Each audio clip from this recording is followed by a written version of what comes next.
podcast. I'm your host, Justin Counts. I'm really nobody. Just a voice for the community. One of many soldiers.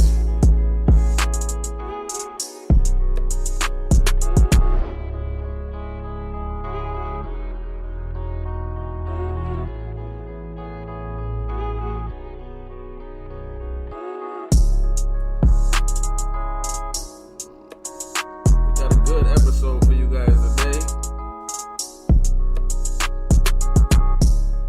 Can't wait for y'all to hear today's episode, man. We got a special guest. We got George Lyons in the house today.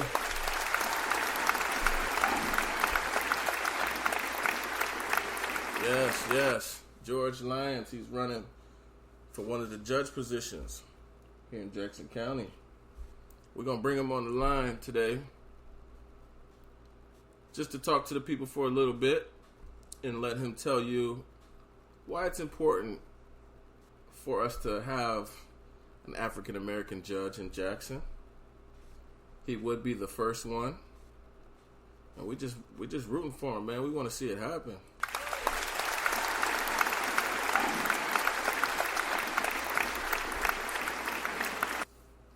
So today's episode will be a quick one-on-one. I'm going to sit down with Mr. Lyons. We're going to talk about equality. We're going to talk about justice reform. We're going to take some questions. I got some questions that I got for Mr. Lyons, and we just want to get a gauge of how he's going to be for us, how he's going to serve us as a community as a whole. Definitely looking forward to that. And we're going to get him on the phone in a minute. But first, before we do that, we're going to check out a couple tracks from some local artists. First up, we've got spoken flow poet Hakeem. Y'all know Hakeem Crampton, but I don't know if y'all ever heard him do the spoken word poetry. So we're going to let y'all check that out right now.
Man, give a big shout out to Hakeem, the spoken flow poet.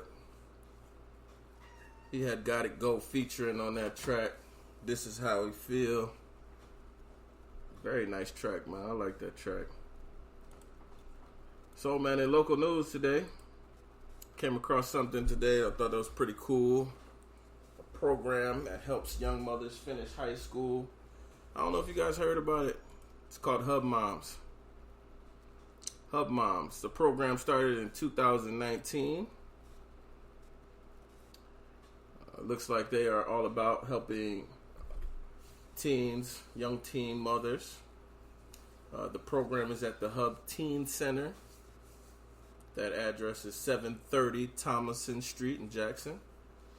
This program, which started in April of 2019, it aims to help young mothers finish high school by providing online education, childcare, mentoring, and support.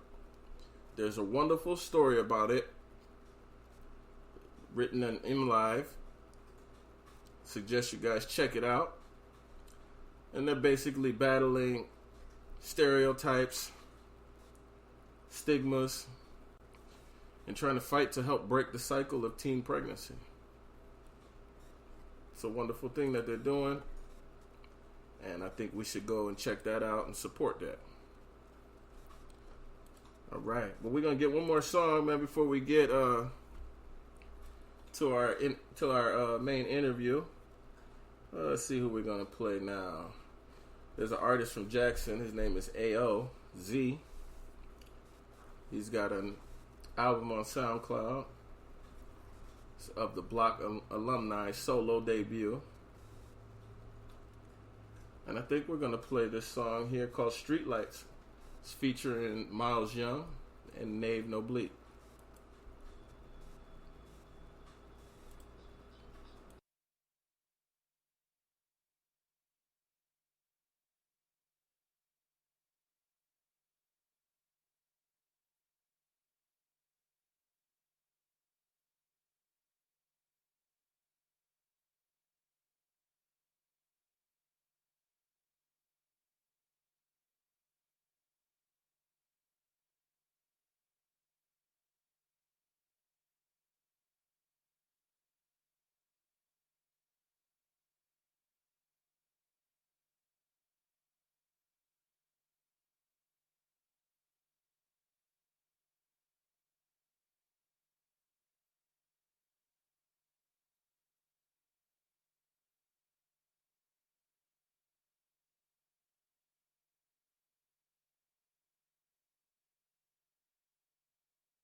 Another shout out to AOZ on that one, man. That was a fire track. I got one more for y'all, man. Another one. This is a talented artist from Jackson, Michigan. He's probably one of the most talented singers that we have here. Very talented brother. Reminds me of a lot of singers in the industry. He makes music that's kind of a throwback. Some of the old R&B, like how R&B used to be in the early 2000s. Really reminds me of artists back then. I really can see this artist on the radio. I could hear him on the radio, and his name is AJO, and this song is called Kiss Me.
Yeah, man. Shout out to AJO with that song, Kiss Me.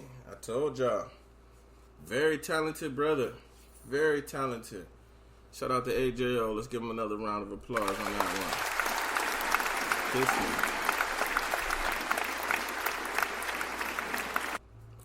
A lot of stuff going on right now. It looks like Mayor Dobies and Ward 2 Councilman Freddie Dancy are planning to introduce a set of ordinances at the Jackson City Council's August 11 meeting that will create a Department of Diversity, Equity, and Inclusion led by a Chief Equity Officer. They plan to create a Racial Equity Commission and add a gender expression to the city's non-discrimination ordinance. Mr. Dancy says, we want to show people we're willing to make a change. A change needs to be made, and we want to intentionally make these changes. What do you guys think about this? It says these proposed ordinance would also establish a racial equity commission that consists of 5 mayor-appointed city residents. The commission would be tasked with reviewing city policies, budgets, and other city-related actions that address racism and racial inequalities. Those reviews would come in the form of recommendations to the city manager and city council, according to the proposal. Members would be appointed to 3-year terms, according to this proposal.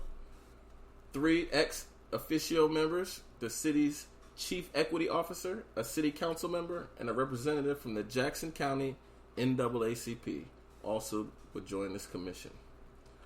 One step the city and a potential racial equity commission could address is more open bid process for people of color and women, Dancy said. The proposed ordinances also includes a requirement that all bids submitted to the city should include a statement that the bidder won't discriminate in their hiring policies. It also adds gender expression as a protected group. The same would be added to the city's employment policy. Mr. Dancy says, we're making sure that what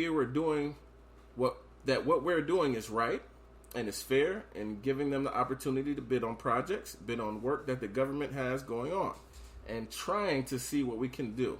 There's a lot of things going on in the city work-wise. We're just trying to see what can be done. How can we be more open to looking at people of color participating in some of these jobs? Dobies and Dancy said they outlined the package after the community leaders, including local activist Keisha Hamilton, who we all know. She's running for the Board of Education. They approached city leadership during the height of the George Floyd protest to see how the city could respond to systematic racism. Here's another quote from Miss Keisha Hamilton. She says, systematic racism has been embedded in America since its inception, and it has now run its course. We propose serious and intentional change and are committed to work required to create genuine and equitable opportunities for the black community, says Ms. Hamilton. So tell me, what do you guys think about this? Is this something that our city needs? Do we need to make sure that we are building equity within our hiring practices?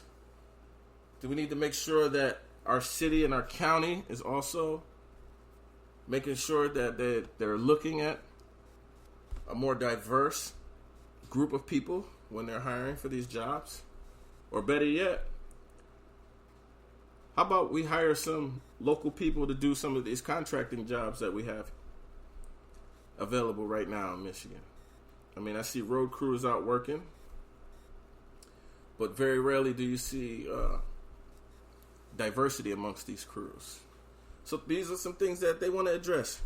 What do you guys think? Leave me a message. Leave me a comment. I want to know what you guys think. I already know what I think about it.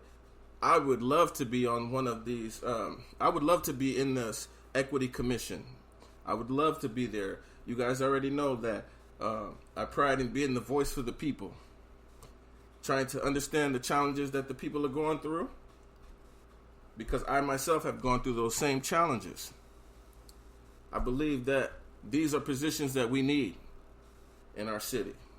If we're going to work together to create the type of city that we want, if we're going to try to create the type of change that we want, we must get all parties involved. But right now, man, we're getting ready to get George Lyons on the line. Man, let's get him on the line.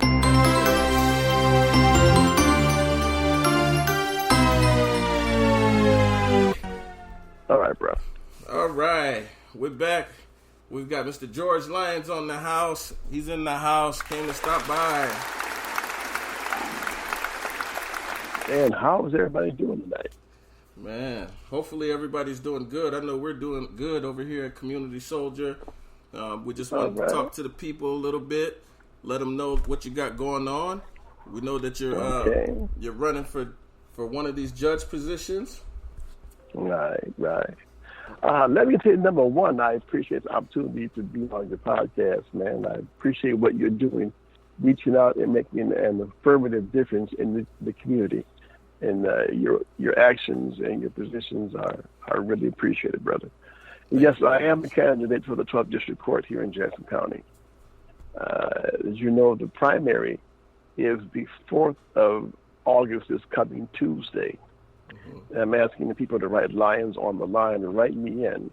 I know I have the experience and expertise to represent the people of Jackson.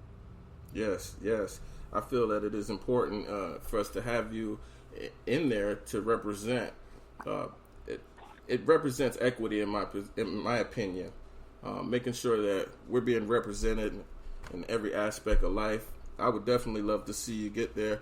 But for the people that are on the fence about writing you in, I've heard a lot of people bring up some of the work that you may have done as a public defender. For those people that have doubts, they think that they're not sure how you would be able to work for the community in this position and be of service to us. So can you explain to those people, those naysayers that don't think that you can do this job in a way where it's fair? What do you say to those people? Well, I can't address individual cases that I've worked over the last 25 years because of the attorney-client privileges that don't allow me to go into detail with regard to that. The only issue, and the only way I can respond to that, is that I know my job and I do my job. I've done this job for 25 years. I've done it in 8 different states. I've done it in state court, in federal court. I've done appeals. I've done civil. I've done family. You name it, I've done it. Mm-hmm. Yes. I've actually heard people that somehow think that I'm a part of the establishment when you represent the people. Well, anything but that is true. Mm-hmm. I think it is so important that there's diversity on the bench, that there's someone on the bench who looks like you. Yes. Who don't get this wrong, and people somehow don't understand this. I was raised in the projects in Detroit. I'm a high school dropout. I got a GED. I came up the rough side of the mountain. Mm-hmm. So I understand what it means to have to work for what you want.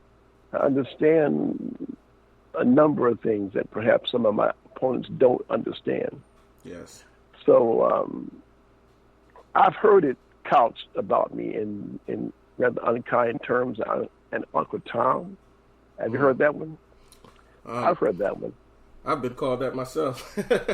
Okay. Well, no, I'm not an Uncle Tom. I'm a very proud African American. I worked very hard, to get through school, to get in school, get out of school, and then build a practice. Yes. And it is my intent, if I'm elected, to make sure that everybody gets a fair shake. Mm-hmm. That no one gets treated differently because of their color or their income or because someone has a political agenda. Yes. That, we are, the Constitution clearly says, all men are created equal. Mm-hmm. They have the same rights to life, liberty, and the pursuit of happiness. So, no, that's what I will do because that's what I would have to do. Yes. So but even to my naysaying brothers, get out there and vote. Even if you vote for the other guy, get out there and vote. Dr. King, Mayor Evers, the 4 little girls in that church, a lot of people were killed, beaten, had fire hoses turned on them, had dogs sicked on them, so we could vote. So get out there and vote. Yes, very important. Now, you're standing on, you said you want to make sure that we have someone on the judge's seat that's going to treat people fairly. I've personally witnessed some things down at the courthouse that made me raise an eyebrow. A little bit. In your opinion, do you think that the system is biased against African Americans in Jackson County? I don't know that it's biased, but there's no representation. Mm-hmm. There are no black prosecutors. Yes. There are very few African Americans that work in the system. You have to have people that work in the system that understand all aspects of the community. Yes. The African American story is the American story. Yes. Just like the Italians and the Jews, we all have a piece of American history. And so our story is the same as their story, but we don't get to represent it in a manner and fashion that we should be. So when I say diversity with regard to me, I mean, number one, is that no one who's running has had the experience that I have in federal court, in appeals court. I've been in 8 different states and 18 different counties in Michigan. I've worked federal and state. But the diversity of an African American who gets the African American perspective. And that's important. Yes. We don't want a different law. I think we all want the same law to be applied fairly. Yes. Yes. That's what Dr. King talked about. Said they didn't change the law. Just use what you got. When it comes to me, as you treat Jamal the same way you treat little Johnny. Yes. So and I think we're getting there. You saw it when George Floyd was murdered, and he was murdered. Make no mistake about that. Yes, definitely. That the protests were black and white and rich and poor people who were saying that ain't right. And that's where change comes from. When everybody says that ain't right, yes, and we all stand up. Yeah. So I'm sorry, brother. I'm not trying to preach. No. This is exactly what I think we need, and this is exactly what the people want to hear. I mean, you said something about that representation. I remember before I changed my life, I had been represented by you by a few times, and I'm not gonna mention that. Yeah, I mean, I look back now and I can laugh and I can make light of things now because I've gone through this transformation.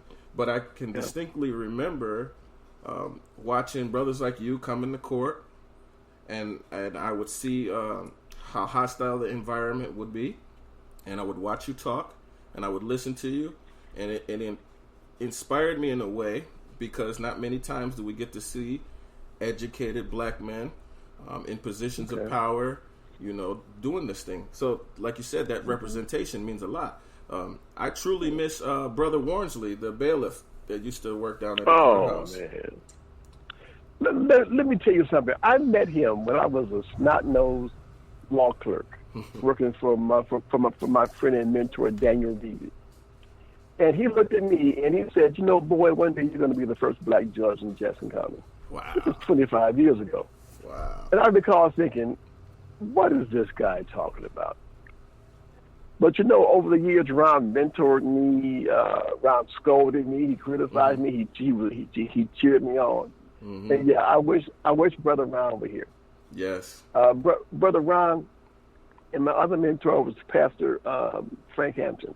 Oh yes. Yes. These were men from different spheres, but still were just in their own way were great men. They were leaders, and they knew how to motivate.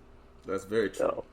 And I would really love young black kids to look in there and see a black judge and go, you know what? I can do that. Yes. I love it when I'm at work at the court and they'll bring in, school kids. And sometimes the little sisters and brothers see me and their eyes light up. Because I look like they do. Yeah. So to put a point on your question about persons who question me being able to do my job and me being able to represent everyone equally, because I've been a public defender and I do both actually, and they should sit down and talk to me, because that's not an issue whatsoever. No. But I will say this: when you're a defense lawyer, you don't always win. No. Yeah. And as a defense lawyer, I mean, it's really your job to make sure that you're treating, that the system is going to treat your client fairly, and that they're going to follow the laws as well. So I believe that you get the best type of experience as a defense attorney. Oh, yeah. The job as a defense lawyer is to hold the police and the prosecution to their constitutional duty. Mm-hmm. That's to prove these things beyond a reasonable doubt. Yes. And that's a high burden, and sometimes you got to fight. Oftentimes you got to fight. And as you know, I've been in jail once or twice because I was fighting. And I don't regret that. I was going to mention that because I remember that. I remember that.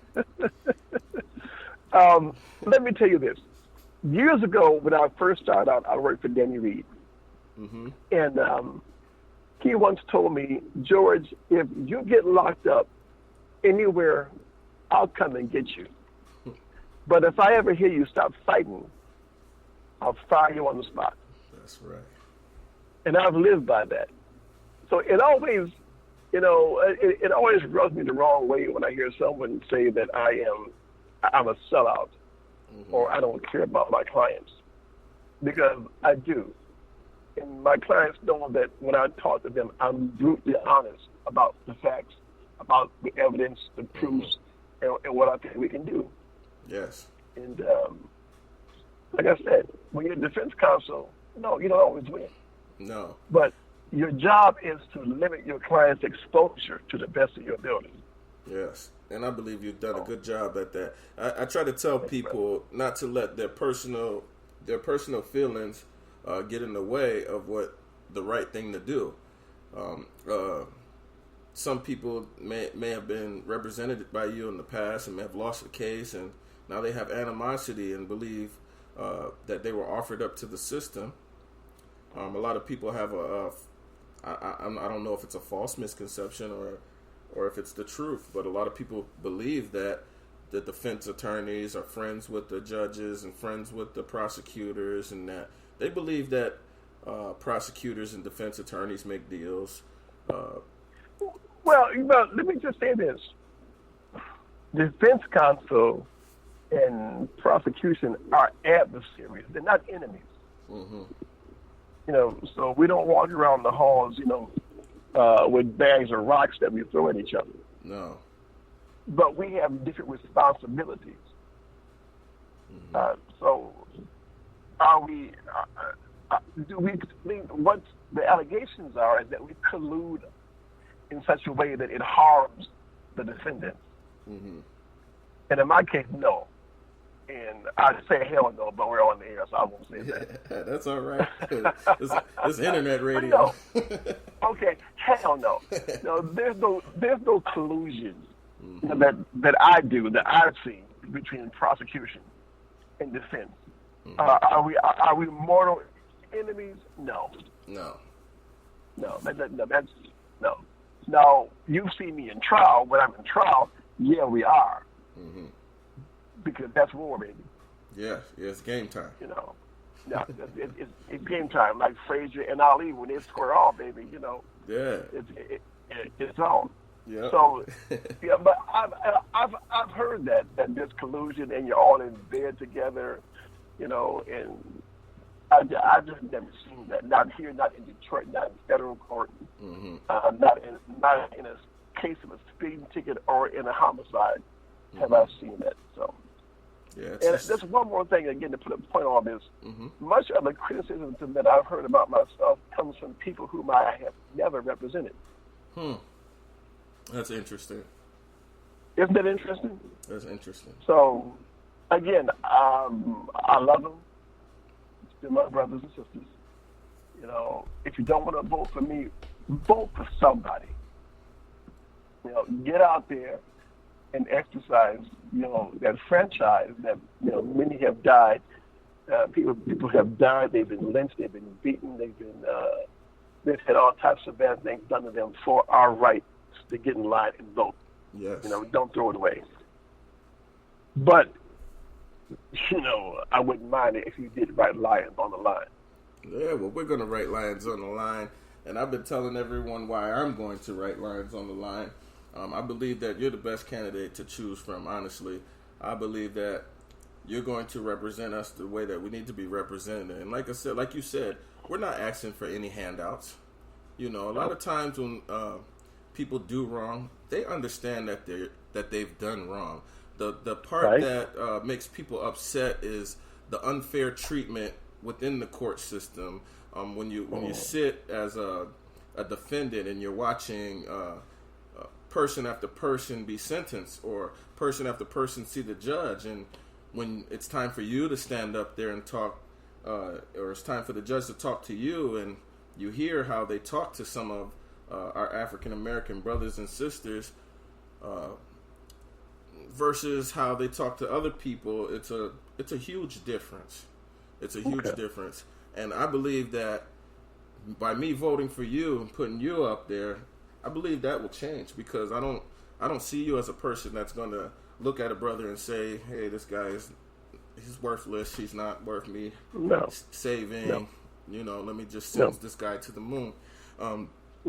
That's the thing, I think, within the African American community, what we struggle with the court system and how it's done is we look at case by case basis. That's how the court teaches us how to deal with things, and you look at a person's points, and when you compare similar people in the courtroom, you look at one guy who may only had a retail fraud versus a Caucasian male who maybe had a domestic violence, and you see the guy with the retail frauds get sent to prison, and the guy with the domestic violence is going to get 30 days and goes home.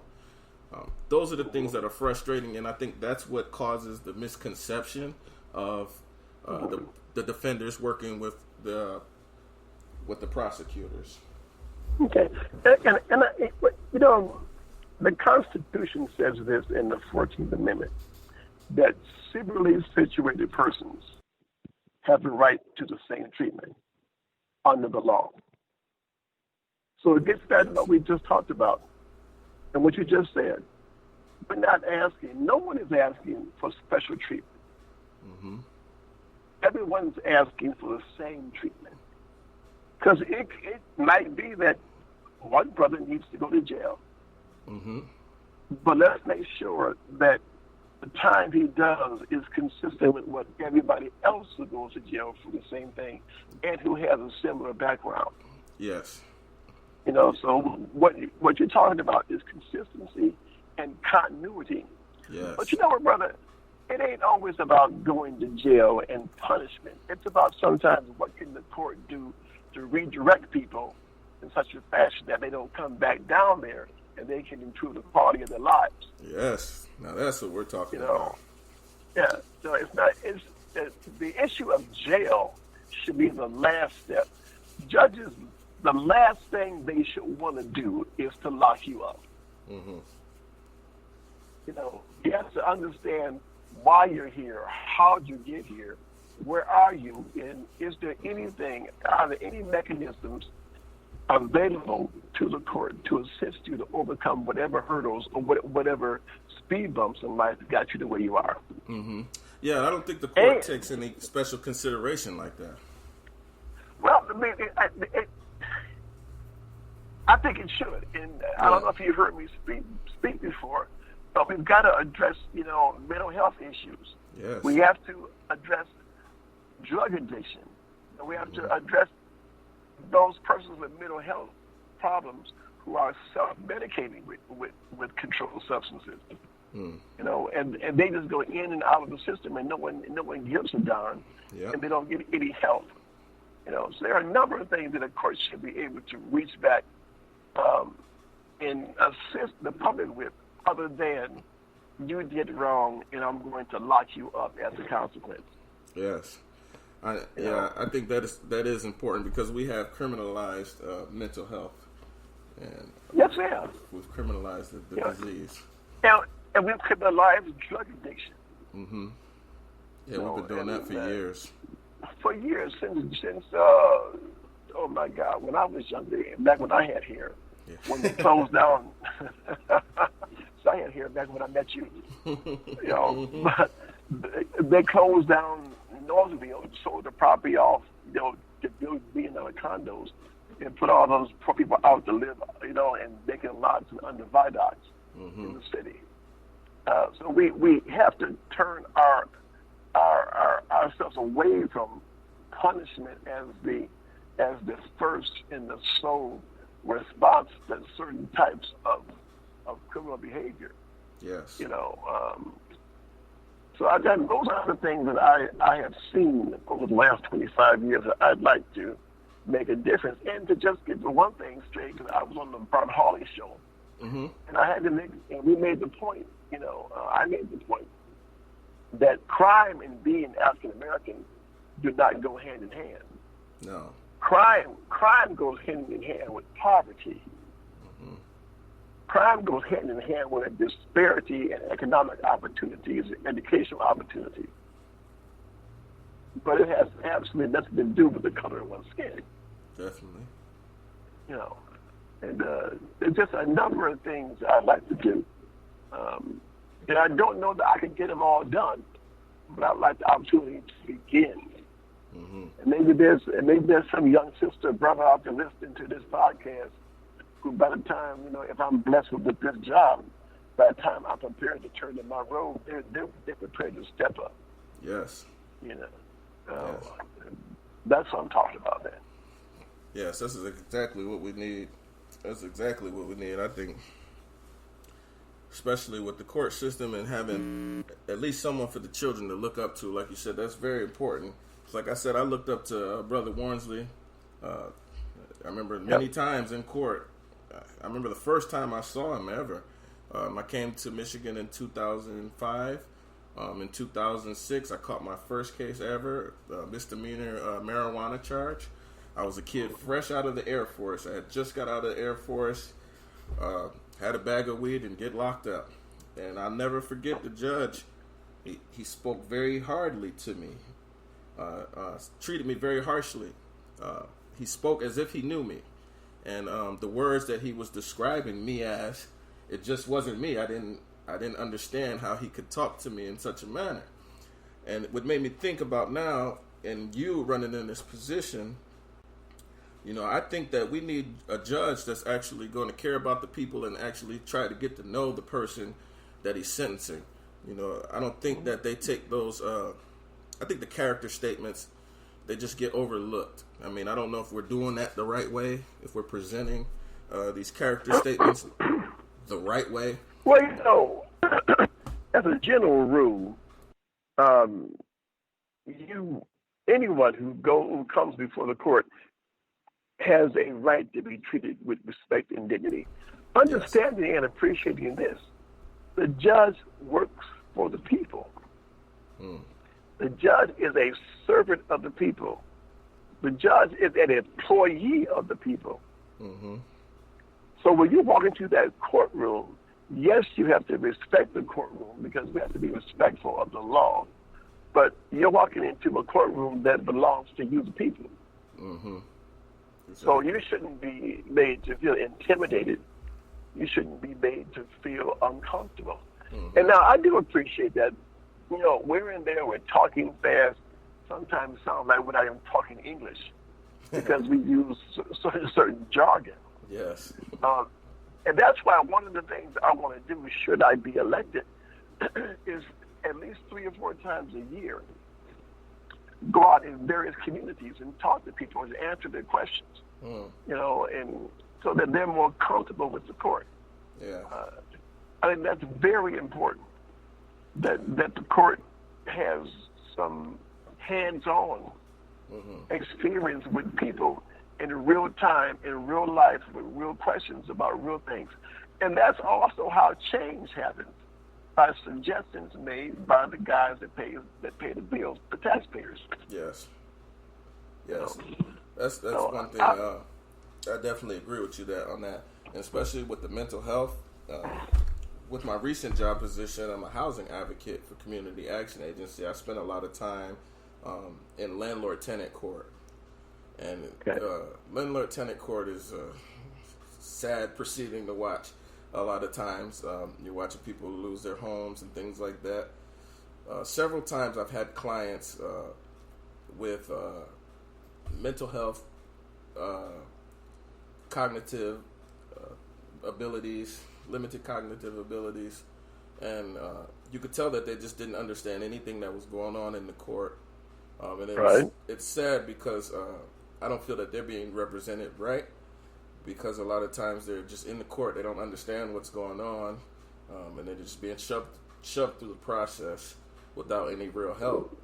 I think we need some kind of maybe some kind of mental health team, or some kind of counselors, or some type of LifeWays worker to help down at the court, help people understand. A lot of people, like you said, there's a lot of Latin that's in the legal dictionary. It's a lot of Latin. People don't understand the words. They don't understand the terms.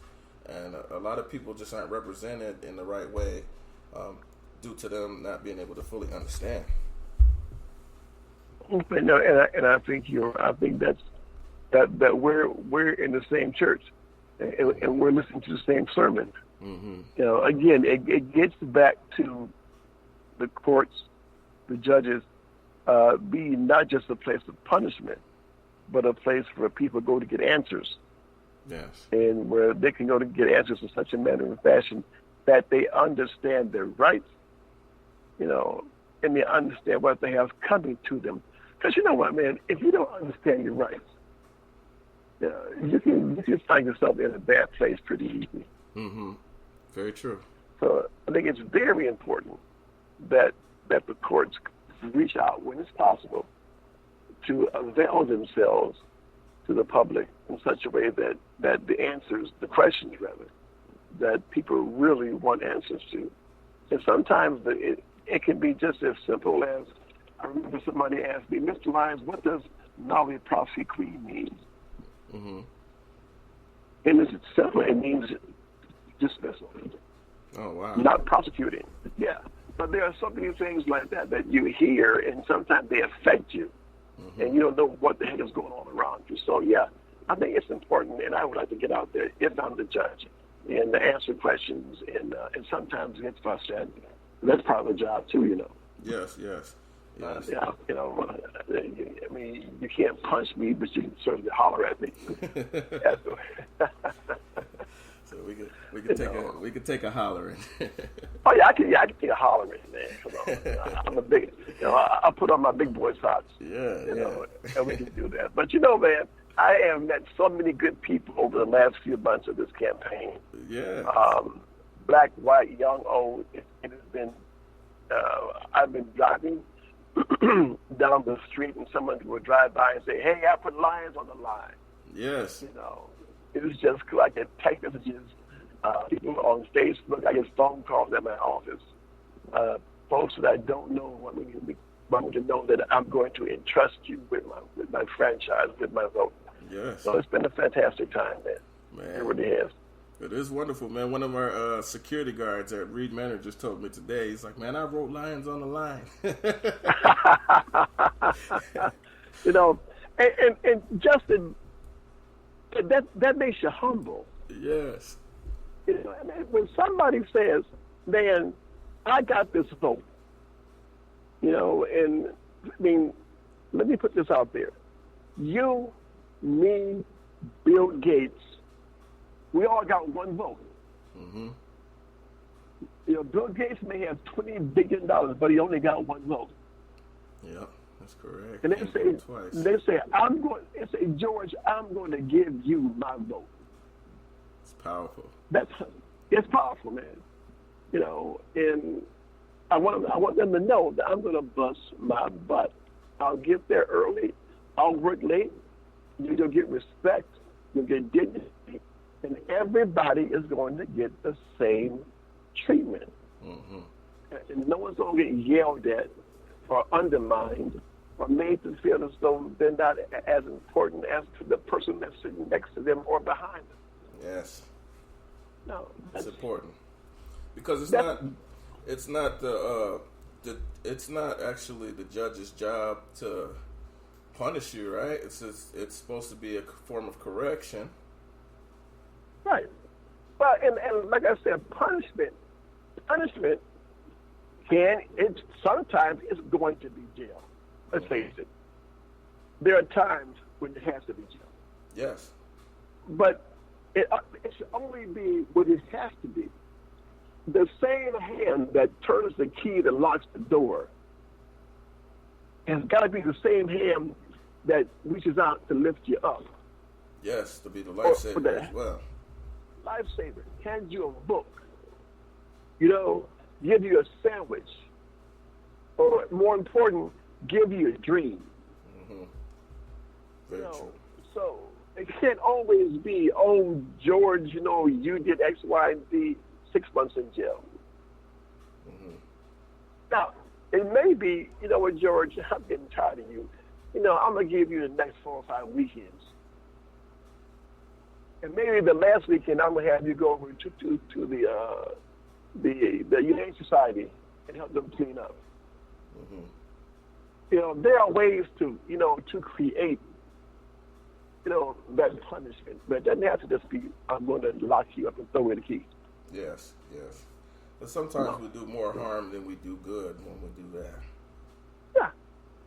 And there are certain judges here that I love, who understand the importance of giving a little bit of jail just to let you know what you don't want. Mm-hmm. Let you spend 2 weekends in that jail. If you really want to get yourself together, you're going to find a way not to go back. Yes. Very true. But it's all about, you have to weigh the equities, you have to weigh the needs, you have to look at the person in front of you as something other than a statistic, but as a real, live, breathing person with a mother, father, sister, brother, wife, children, a job, bills, rent to pay, all those things that you have to consider before you decide what you do with them. Yes. Yeah, I agree. I got another question. I'm just interested in hearing what you think about it. I have a personal belief that I think something that we should change as far as how we do our policing, how the prosecutors prosecute. I think that they should stop rewarding people who tell. And what I mean, not like a no snitching thing. That's not what I'm saying. But what I'm saying is, if me and another friend go commit a crime, we agreed to commit a crime, I don't feel that it's right that you give one person a deal for telling on the other. I believe that they should punish both equally. And why I say that is because now we are rewarding you see a lot of similar patterns on the street. People are getting rewarded for just telling, and they're not facing any responsibility, any personal accountability when they do that. I feel like the system is just letting them off by doing that, and now it's been popularized. Well, that is an interesting perspective. That's a new take on the old scenario. Mm-hmm. Because now I'm not an expert on policing. Yeah, I'm not. And I've often made that argument in front of juries where the only witness is the co-defendant or the person that was involved. Mm-hmm. And the response from the prosecution is always, well, you're not going to find this, the deacon from the church wasn't there committing crimes. It's going to be another bad guy. Mm-hmm. So the question becomes, if you got 2 guys commit a crime, and let's say it's a pretty serious crime, mm-hmm. and neither one of these guys tells, nobody gets punished. If one guy tells, they both get punished, but one more than the other. Mm-hmm. Which is the best way to go? And I don't have an answer. Yeah, that's the thing. I don't have an answer either. I think my answer would be that the prosecution needs to do its job. The police officers need to do their job. Because what I'm seeing, we see after effects years, sometimes generations later, of choices and decisions or things that have happened. For instance, we've seen what the crack epidemic did to us in the 80s, 90s, and now the early 2000s. We see the after effects of it.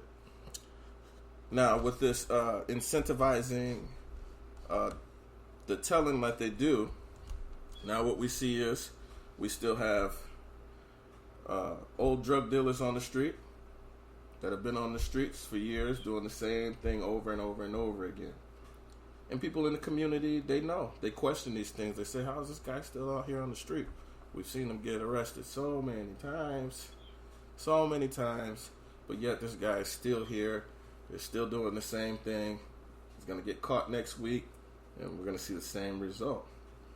So after seeing that for so many years, I can only come up with this conclusion, like we have to stop incentivizing the telling. At some point, we got to be like, hey. I guess my question would be, because I get the concept, and I think there's a lot of credibility to your position. Mm-hmm. The only question I have is, what is the alternative? Yes, and that's the thing that's outside my pay grade. Well, yeah, but this is what you're talking about is something that concerns defense lawyers all the time, because I have to often deal with the persons who are coming into court and testifying against my clients. Mm-hmm. And you question the credibility of someone if they're in court and they're being given something in return for their testimony. Mm-hmm. But so I think everything you're saying does have some credence. I just don't know what the alternative is. Yeah. Because, like I'm saying, if the only way you get someone punished for a pretty bad crime is to give one guy a deal, or you go forward and nobody ever gets punished. Mm-hmm. You can say the police don't do their job. Again, not being an expert on policing, mm-hmm. I don't know that's the criteria either. I think it's more mainly frustrating, not when you have the serious crimes. We understand the serious crimes of violence. We want to get these people off the street. But when they pick up a small-time drug dealer, this guy's got less than an ounce. They pick this guy up, they offer him, hey, let's get the next person higher up on the ring. The person that they just caught is only thinking about going home, so they're going to offer up the next guy, and we see these patterns of people. They're not taking any accountability because they're like, oh, well, I got somebody else to offer up. I think those are the cases that are frustrating.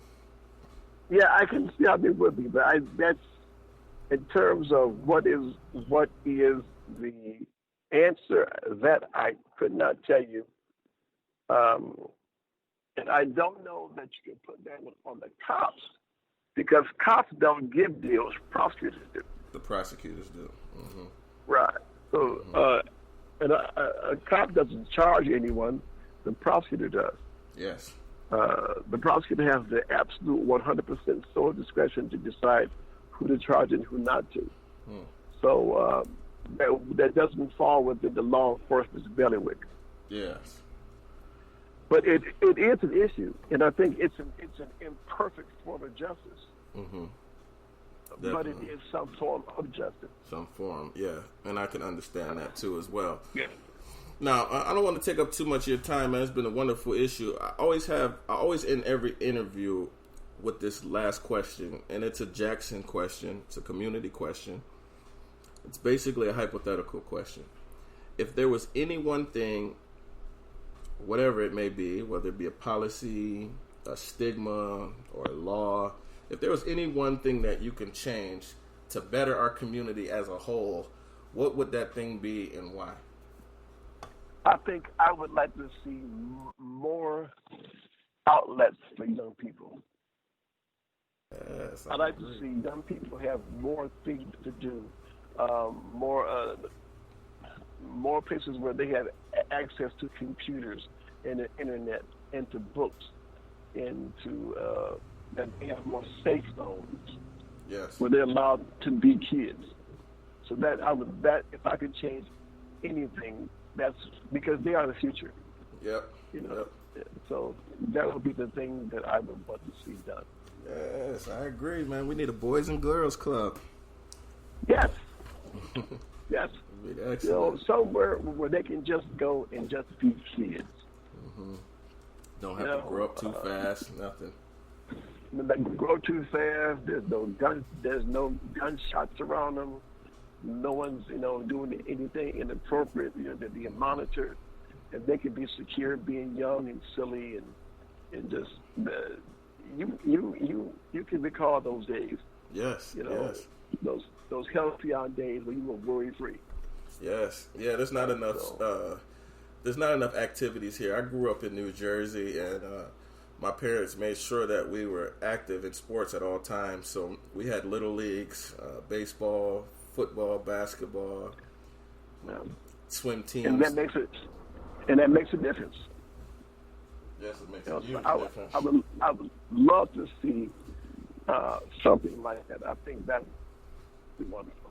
Yes, it would. Well, thank you very much, man, for your time, man. I appreciate this, man. It was a great interview. It was wonderful. All right. We're gonna definitely be rooting. You. Definitely gonna be rooting for you to get up in that seat, man. I know you're gonna be there, so I'm just gonna say it now. We're gonna be the next judge. All right. I thank you for your time.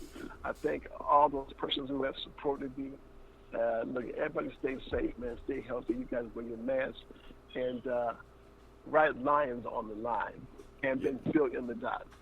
Yes, sir. We're writing Lions on the line. That's right, y'all. August 4th. All right. August 4th, Tuesday. Yes, God sir. bless you. God bless you, too. Thank you for coming on today. All right, brother. Peace out. Peace out. Yeah.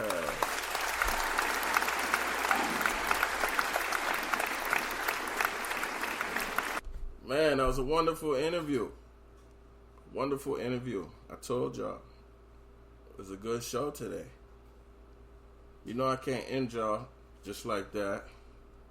So let's see. What we going to do? Let's highlight. We've been highlighting artists all day. I think we're going to check out a producer this time. This guy makes beats. And his name is Mike Dog. You can find his beats on SoundCloud at Mike Dog Beats. SoundCloud.com/Mike Dog Beats. And let's see, we're gonna play this one. Let's see what he's got. Let's play this one right here.